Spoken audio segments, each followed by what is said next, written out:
We interrupt this program with a rather unsettling announcement.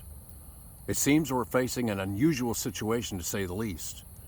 There have been numerous reports pouring in from various parts of the city that shadows are apparently attacking people. Now, I know it sounds like something straight out of a horror movie, but the accounts we're receiving are in the hundreds now, and they're really disturbing. Witnesses claim these shadows are behaving in a rather abnormal manner, exhibiting almost predatory behavior. People are vanishing without a trace, leaving scientists and authorities baffled. And while some are quick to dismiss these reports as mere hysteria, the sheer volume of corroborating testimony suggests otherwise. Boy, folks, I must admit to you, I'm nervous. Law enforcement agencies are advising citizens to exercise extreme caution, particularly during the nighttime hours. Stay in well-lit areas inside if possible, although we have heard reports of attacks from within the home, so stay vigilant and try to avoid secluded areas. If you encounter anything, do not hesitate to contact the authorities. As for the cause of this phenomenon, well, theories are flooding in. Some suggest it could be a psychological manifestation, somehow using our thoughts, our feelings, and beliefs to bring these shadows into our physical reality, and others are entertaining a more scientific explanation. Whatever it is, regardless, it's a situation that warrants serious attention and precaution. So we'll continue to monitor the situation closely right here from the studio and provide updates as they become available. But in the meantime, stay safe, stay informed, and stay in the light. Ha ha! That's pretty good, wasn't it? See my radio up there? Yeah. I'm going to tell you a true story, though. This is a true story.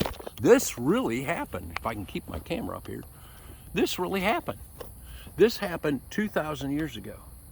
And it's a story about Jesus' resurrection. It comes from Mark 16, 1 through 15. The resurrection of Jesus Christ. It goes like this. Saturday evening, when the Sabbath ended, Mary Magdalene, Mary the mother of James, and Salome went out and purchased burial spices so they could anoint Jesus' body. Very early on Sunday morning, just as sunrise, they went to the tomb. And on the way, they were asking each other, "Who will roll away the stone for us from the entrance to the tomb?" And as they arrived, though, they looked up and they saw the stone, which was very large, had already been rolled aside. And when they entered the tomb, they saw a young man clothed in a white robe sitting on the right side. The women, they were shocked, but the angel said, "Don't be alarmed. You are looking for Jesus of Nazareth, who is crucified. He isn't here. He is risen from the dead. Look, this is where they laid his body. Now go, tell his disciples, including Peter, that Jesus is going ahead of you to Galilee. You will see him there, just as he told you before he died." The woman fled from the tomb, trembling and bewildered. And they said nothing to anyone because, well, they were too frightened.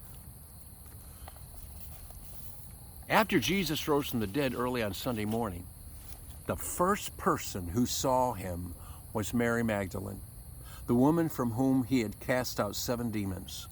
So she went to the disciples, who were grieving and weeping, and told them what had happened.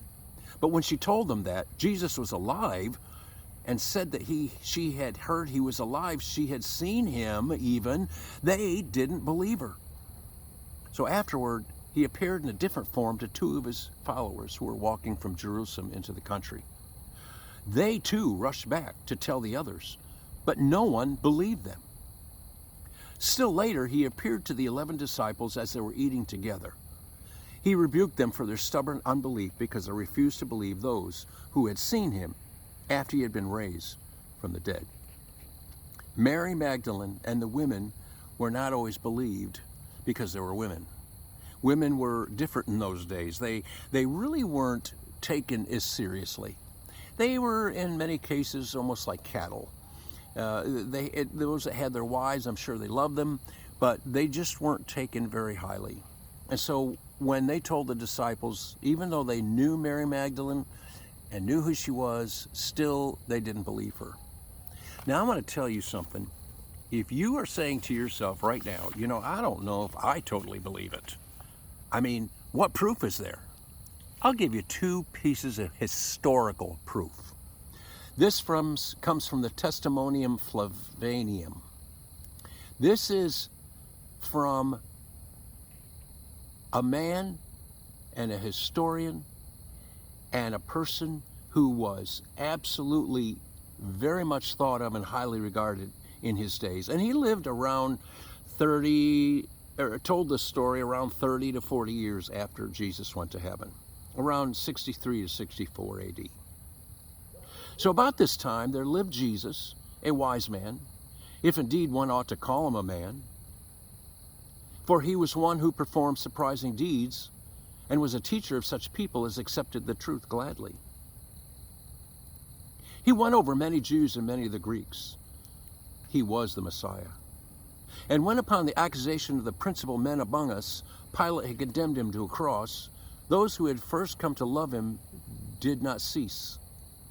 He appeared to them, spending a third day, restored to life, for the prophets of God had foretold these things and 1,000 other marvels about him. And the tribe of the Christians, so called after him, has still to this day not disappeared. Now, as I said before, around 30 years after Jesus had left the earth, Josephus wrote this. He was not a Christian man. He was probably anything but a Christian, but a historian also, and he wrote this, and he really believed that Jesus was alive. Then there's one more. Now, this is Pliny the Younger. He is a person who wrote to the Emperor Trajan. He probably worked for him. And in fact, I know he worked for him because he would arrest people that supposedly calls themselves Christians. So here's what he writes. The Jewish explanation, he says.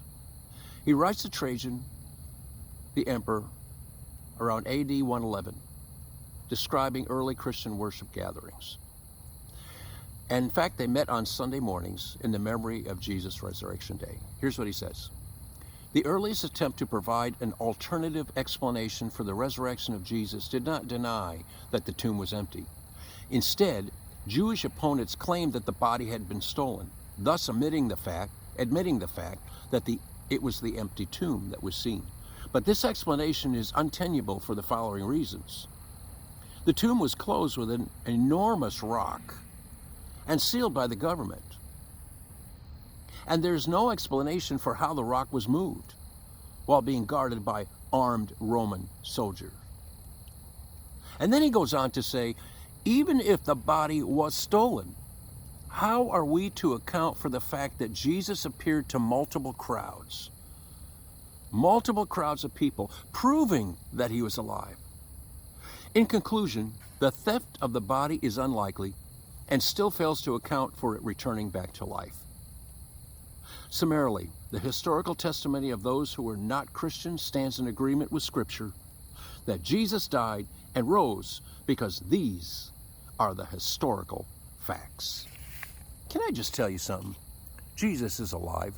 There are people that didn't even love Jesus. They didn't believe in Jesus, but they had to admit in his time and just after his time that he was alive. You don't believe it? You need to look into it. The Bible is full of Jesus everywhere. Old Testament, New Testament, history is recorded, some of the same things that are in the Bible, and you need to check it out. And I want you to know, if you like this, I wish you'd subscribe. I wish you'd put the thumbs up, ring the bell, because I'm going to have something. In fact, I'm going to do you a favor. I haven't been doing this quite as often as I should.